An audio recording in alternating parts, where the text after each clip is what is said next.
It's just Tyler's graduation, Brianna. The Chicago air, thick with humidity, hung heavy as my mother's words landed. My stomach dropped. Embossed invitations lay scattered across the table, a decade of marriage reduced to nothing.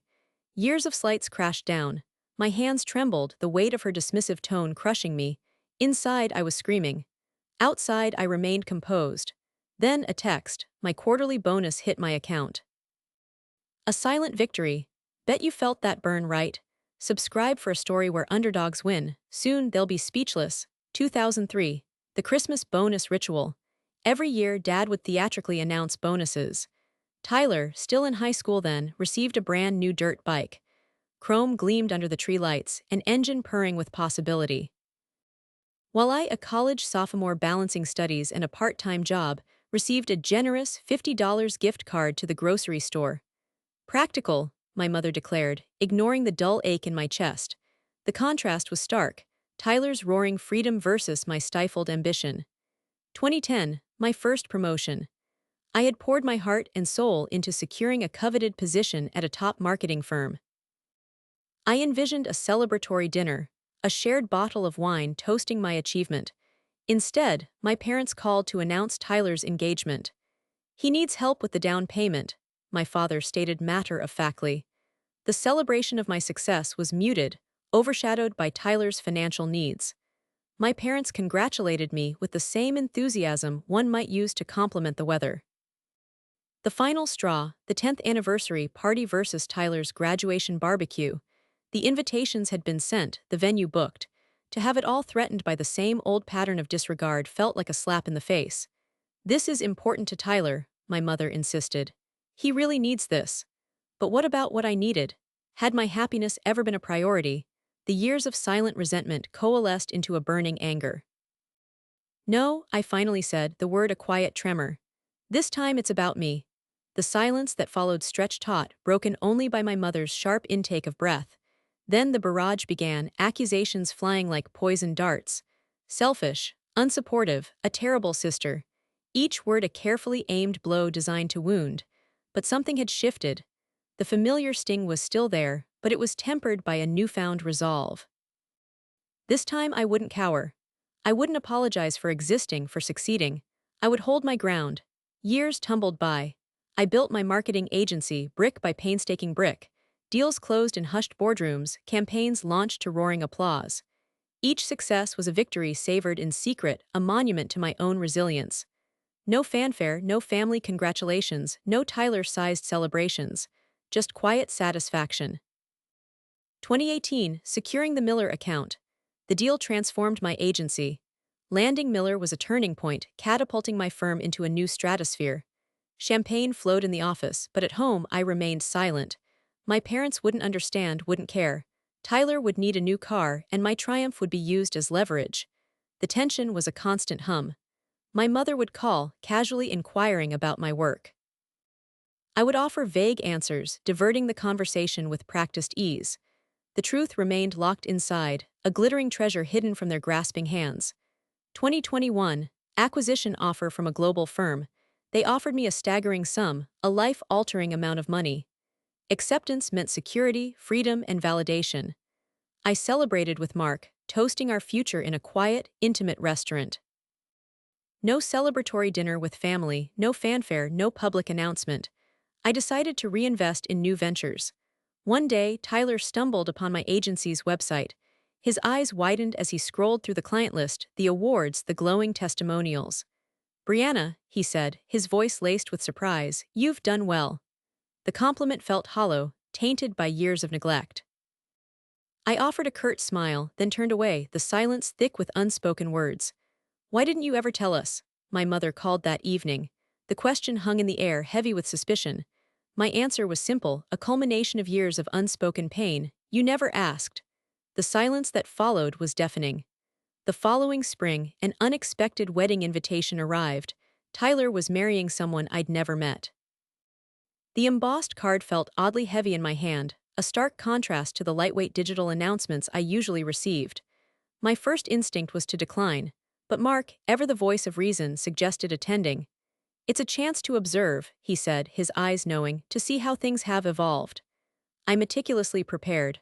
A dress, understated yet elegant, was chosen, neutral tones signaling a deliberate lack of aggression. A strategic seating plan was discussed with Mark, ensuring distance from potential drama. The goal: observe, not engage. The day arrived, swathed in sunshine and false cheer. The venue, a sprawling country club, felt like a stage set for a family drama. As I scanned the sea of familiar faces, I noticed the subtle changes. My father's shoulders seemed more stooped, my mother's smile less radiant. Tyler, beaming beside his bride, looked genuinely happy, oblivious to the undercurrents. Then my grandmother noticed me. She hobbled over, her eyes crinkling at the corners. "Brianna, darling, you look wonderful." Her warmth was a welcome balm. I felt a flicker of hope, a fragile tendril reaching for connection. "You've done so well, sweetheart," she whispered, squeezing my hand. "We're all so proud." "I just want to be happy, Grandma," I replied. She patted my hand, then offered a cryptic smile. My mother approached, her expression carefully neutral. "Brianna," she said, her voice devoid of warmth. "So glad you could make it. It's just Tyler's graduation, Brianna." I took a slow, measured breath. "No, Mom, it's my anniversary, and it's staying that way." The music swelled, a generic pop song chosen by Tyler's bride. He raised a glass for a toast, a smug grin plastered on his face. "To new beginnings," he declared. The room erupted in applause, a wave of forced enthusiasm washing over me. It was now or never. Mark gently squeezed my hand, a silent offering of support. I stood, the clinking of silverware fading into an expectant hush. Every eye in the room turned toward me. Tyler's grin faltered. My mother's face hardened. The air crackled with anticipation. "Actually," I began, my voice calm and steady, "I'd like to propose a toast as well." A collective gasp rippled through the room. My mother's eyes widened, a mixture of anger and confusion swirling within them. Tyler's bride looked bewildered. "To Tyler," I continued, my gaze fixed on my brother. "Congratulations on your achievement." I paused, letting the sarcasm hang in the air. "But I also want to share some of my own milestones." I gestured to a screen that had been subtly positioned earlier. It flickered to life, displaying the logo of my firm, Brianna Sterling Marketing. A low murmur filled the room. "For years, I've downplayed my success," I said, my voice resonating with newfound confidence. "But today, that ends." The screen transitioned to a montage of my agency's accomplishments: award-winning campaigns, glowing press reviews, and finally the headline: Brianna Sterling sells agency for eight-figure sum. The silence was deafening. My mother's jaw dropped, her face contorted with disbelief. Tyler stared at the screen, his mouth agape. His bride looked from him to me, her eyes wide with surprise. My grandmother, however, smiled, a knowing glint in her eyes. Whispers erupted, a cacophony of shock and awe. My aunts and uncles exchanged bewildered glances. The dynamic had shifted. The power had changed hands. I raised my glass, my hand steady. "To new beginnings," I repeated, my voice ringing with triumph. "And to finally being seen." The champagne sparkled in the light, reflecting the stunned faces around me. I had finally won. The screen shifted to a slide detailing my reinvestment in several tech startups, values soaring past expectations. The collective murmur intensified to a roar. "You laughed when I started," I stated, my voice cutting through the noise. "You're not laughing now." Tyler sputtered, "Brianna, what is the meaning of this?" I met his gaze, unflinching. "The meaning, Tyler, is that I'm done playing small." I took a sip of champagne, savoring the moment. My mother finally found her voice, laced with venom. "You did this to embarrass us." I turned to her, maintaining eye contact. "No, Mother, I did this for myself." I paused, letting the words sink in. "You created this." Aunt Carol piped up, "But the money, Brianna, you never said." "You never asked about my life, Carol." The irony was too rich to ignore. Then Tyler tried a new tactic. "We need help with the honeymoon." I cut him off, raising a hand, the very picture of composure. "I'm considering a donation to a wildlife fund. I hear sloths are in need." Silence. My phone buzzed. A text from my father: "Can we talk about Tyler's business idea?" I deleted the message, not even bothering to respond. Silence was my weapon. My grandmother approached, her eyes filled with pride. "You showed them, Brianna," she whispered. "You finally showed them." I offered her a genuine smile. "Thank you, Grandma." Tyler made one last attempt as people were leaving, grabbing my arm. "Brianna, come on, we're family, you always bail us out." I looked down at his hand on my arm, then back up at his pleading face. That was the old Brianna, Tyler. She's not here anymore. He released me, defeated. My one-liner, the Bank of Brianna is closed. Then I walked away, but the celebration was premature. As the last of the guests departed, leaving behind a wreckage of discarded champagne flutes and stunned expressions, a new, chilling realization dawned. My father approached, his face pale, a tremor in his voice. "Brianna," he stammered, "we need to talk about the house." The house.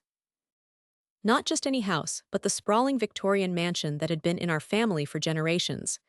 It was more than just bricks and mortar. It was a symbol of our family's legacy, their pride, their very identity. It was the epicenter of every holiday gathering, every family milestone, every carefully curated memory. And I held the mortgage. Years ago, when my parents' business ventures had taken a disastrous turn, they had faced foreclosure. Desperate, they had turned to me. I, ever the dutiful daughter, had reluctantly agreed to refinance the house in my name, using my own hard-earned capital. It was a purely business transaction, I had assured myself. A way to help my family without jeopardizing my own future, or so I thought. "What about the house?" I asked, my voice dangerously calm. My father wrung his hands, his eyes darting nervously. We can't make the payments anymore. The business is failing." A wave of nausea washed over me. It was all coming together, the pieces of the puzzle clicking into place with terrifying clarity. The graduation barbecue, the guilt trips, the constant need for financial assistance, it was all a smokescreen, a desperate attempt to maintain control. They needed the house, and I controlled the house. "I see," I said slowly, deliberately. "So you're saying that if I don't continue to pay the mortgage, you'll lose the family home?" My mother stepped forward, her face a mask of desperation. "Brianna, you can't do that to us. It's our home, it's your family's legacy." "My family's legacy?" I echoed, my voice dripping with sarcasm. "The same legacy that constantly overlooked my achievements, that always prioritized Tyler's needs. That legacy." I paused, letting the weight of my words sink in. "I have a proposition," I continued, my voice now firm and resolute. "I'll continue to pay the mortgage, but on one condition." Their eyes widened, a flicker of hope igniting within them. "Anything," my father pleaded. "We'll do anything." "You will publicly acknowledge my achievements," I stated, my gaze unwavering. "You will apologize for years of neglect and disrespect. And you will treat me as an equal member of this family, not as a financial safety net." The silence that followed was deafening. My parents exchanged horrified glances, their faces contorted with disbelief. The house, their beloved symbol of power and control, had become my ultimate leverage. "You wouldn't," my mother whispered, her voice trembling with fury. I met her gaze, a cold smile playing on my lips. "Try me." A year found Brianna transformed. The agency thrived under new leadership, freeing her for passions long neglected. The calls came apologies laced with financial pleas. Tyler needed startup money, Mom sought a loan. Each request met with polite, firm refusal. "I'm prioritizing my own investments," Brianna would say, the words devoid of guilt. Physically, the constant tension eased. Sleepless nights became restful. The dark circles faded, replaced by a genuine glow. Emotionally, the shift was profound. External validation no longer dictated her self-worth. She'd rediscovered painting, filling her apartment with vibrant canvases, expressions of newfound freedom. Her chosen family flourished, their bond deepening with shared experiences. Birthdays were celebrated with laughter, accomplishments acknowledged with genuine joy. This selected circle, filled with love and affection, was her strength. Ultimately, Brianna learned that power resides in self-definition, not familial approval. Now she was free. If this story resonates, share it. Success tastes sweeter than revenge. Ready to rewrite your story? Unleash your power, create your legacy. What are you waiting for?